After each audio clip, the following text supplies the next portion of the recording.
This is how karma destroys a narcissist who self-sabotages. A narcissist's greatest enemy is never the people they blame, discard, or demonize along the way. It is not you, and it is not anyone else who crossed their path. Their true adversary is internal, the fragile, inflated ego they spend their entire lives protecting. Psychologists often describe this as the false self, a grandiose psychological construct designed to shield a deeply insecure core from unbearable shame. And yet, rather than confronting this inner fracture, the narcissist externalizes it. They point fingers, they rewrite history, they accuse others of betrayals that never occurred. Over time, everything they touch begins to corrode, not because the world is cruel to them, but because their own defensive patterns slowly dismantle the very stability they crave. This is why narcissists so often become masters of self-destruction, unknowingly accelerating their own misery while insisting they are victims of fate, people, or bad luck. If you observe closely, a clear pattern emerges, one that psychologists recognize as chronic self-sabotage. The narcissist's life rarely collapses all at once.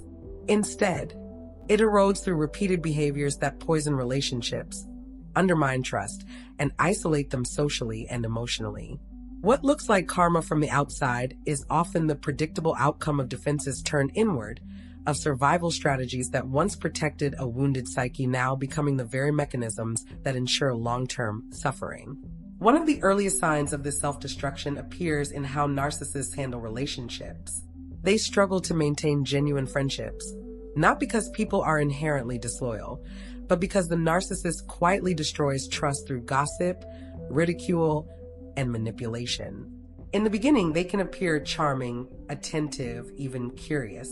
They ask questions that feel intimate and validating, gathering personal details under the guise of connection. But psychologists note that this information is often stored as future ammunition. Later, those same details resurface as private mockery, subtle humiliation, or malicious rumors shared behind closed doors. This behavior doesn't stop with one person.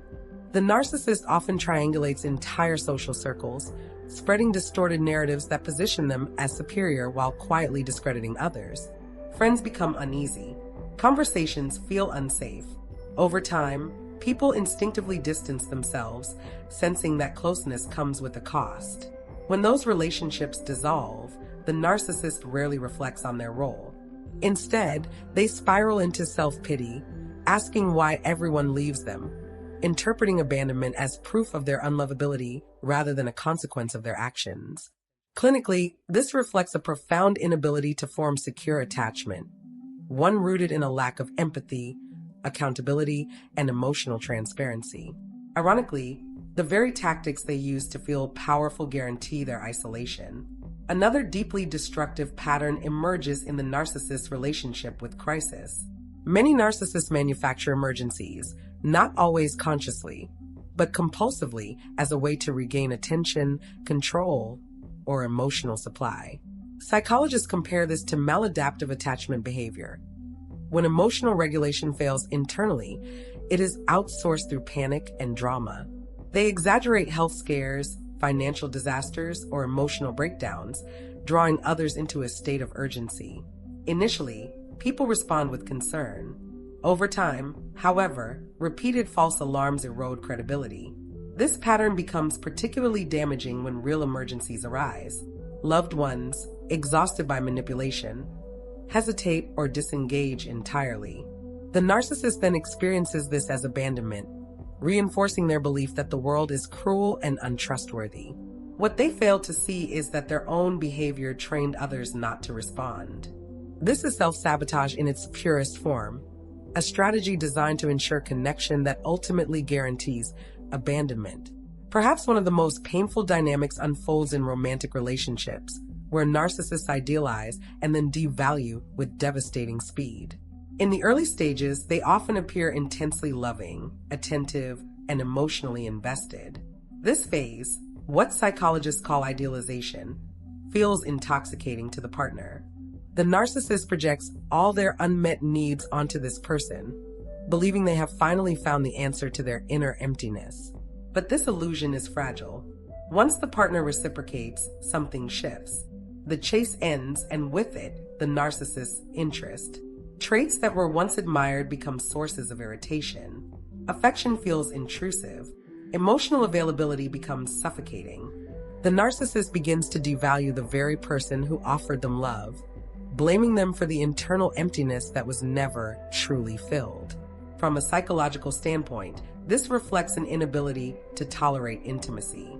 True closeness threatens the narcissist's false self, exposing vulnerability they are desperate to avoid. The tragedy is that many partners genuinely offered everything required for a healthy bond: empathy, stability, care, only to watch it be dismantled. In destroying the relationship, the narcissist also destroys their chance at the connection they claim to crave.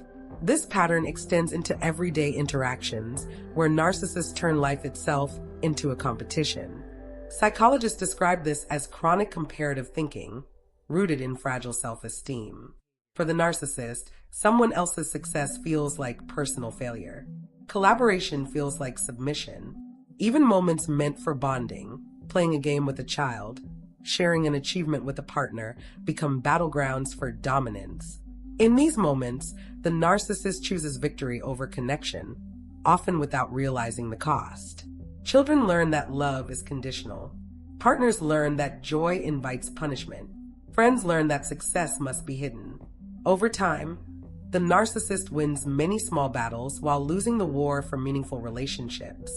Their need to always come out on top leaves them standing alone, confused about why admiration never turns into loyalty and why respect never transforms into love. What makes all of this so tragic is that none of these outcomes are accidental. They are the predictable consequences of defenses built to protect a wounded ego. The narcissist is not destroyed by others. They are undone by the very strategies they rely on to survive.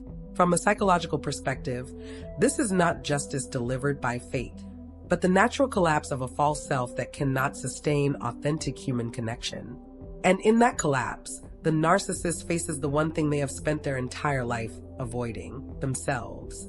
This inability to collaborate is one of the clearest reasons why working alongside a narcissist so often feels exhausting, confusing, and ultimately futile. In environments that require cooperation, whether in a partnership, a workplace team, or a shared creative project, the narcissist is rarely focused on collective success. Psychologically, their attention is locked onto comparison and dominance. Instead of asking, "How do we make this work?" they are silently asking, "How do I win?" And more importantly, "How do I make sure you don't?" As a result, the original purpose of the project gradually disappears, eclipsed by their need to outshine, outmaneuver, or subtly undermine the very people they depend on. When things inevitably unravel, accountability becomes intolerable to them. Rather than reflecting on how their competitiveness derailed progress, they externalize blame, often directing it squarely at you. From their perspective, the project didn't fail because of their behavior. It failed because someone else didn't fall in line. This dynamic becomes even clearer when you examine the narcissist's relationship with failure itself. Beneath the bravado and grandiosity lies a paralyzing dread of not measuring up, a fear psychologists often link to fragile self-esteem and shame-based identity. While most people fear failure in a healthy, motivating way, narcissists experience it as an existential threat. Failure doesn't simply mean something didn't work. It feels like proof that they are fundamentally inadequate. To protect themselves from this unbearable possibility, many narcissists resort to chronic procrastination. They fantasize about success, imagining themselves admired and accomplished, but when it comes time to act, they freeze. Taking real steps would mean risking imperfection, and imperfection is something their psyche cannot tolerate. You may notice how vividly they talk about future plans, ambitions, or big ideas, often with impressive confidence. Yet those plans rarely materialize. When action is required, excuses begin to surface. Psychologically, this deflection serves a protective function. By blaming circumstances, lack of support, family obligations, time constraints, or even your supposed interference, they avoid confronting their own paralysis. Over time, this pattern becomes self-reinforcing. Projects are quietly abandoned, dreams are dismissed as unworthy, and growth is postponed indefinitely. To suit themselves, they rationalize their inaction by devaluing what they once desired, telling themselves it was never that important anyway. This cycle allows them to preserve their ego, but it also ensures they remain stuck, perpetually chasing fantasies rather than building anything real. Another hallmark of narcissistic self-sabotage emerges in their refusal to accept help. While some people reject assistance due to trauma or fear of dependence, the narcissist's resistance is rooted in dominance and image. Accepting help implies limitation, vulnerability, or equality, and all three threaten their inflated self-concept. Psychologists often describe this as a defense against narcissistic injury. To the narcissist, needing someone else feels like falling from a pedestal. This dynamic often becomes painfully visible during moments of illness or weakness. Instead of allowing care, they isolate themselves, rejecting even small gestures of concern. What may look like stubbornness or irritability is, at a deeper level, an attempt to maintain the illusion of self-sufficiency.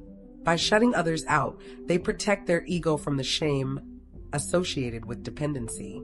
Ironically, this behavior deprives them of genuine connection and support, reinforcing the loneliness they claim to despise. The more they insist on standing alone, the more alone they become. Equally destructive is the narcissist's habit of overpromising and overcommitting. Their drive to be seen as indispensable pushes them to make grand assurances they have little intention or capacity to fulfill. Psychologically, these promises function as instant ego boosts. In the moment, being perceived as generous, powerful, or influential feeds their need for admiration. The future consequences of failing to follow through barely register. You may have seen this play out in situations where the narcissist confidently offers help, connections, or solutions, speaking as though obstacles will vanish through their intervention. Yet when the time comes to deliver, they disappear, deflect, or behave as if the promise was never made. When confronted, they often respond with denial, minimization, or feigned confusion. This isn't forgetfulness. It's a form of emotional manipulation that prioritizes immediate validation over long-term integrity. Over time, these broken promises erode trust and credibility, leaving behind a trail of disappointment and confusion for those who believe them. Taken together, these patterns reveal how narcissists systematically undermine their own lives while blaming everyone else for the fallout.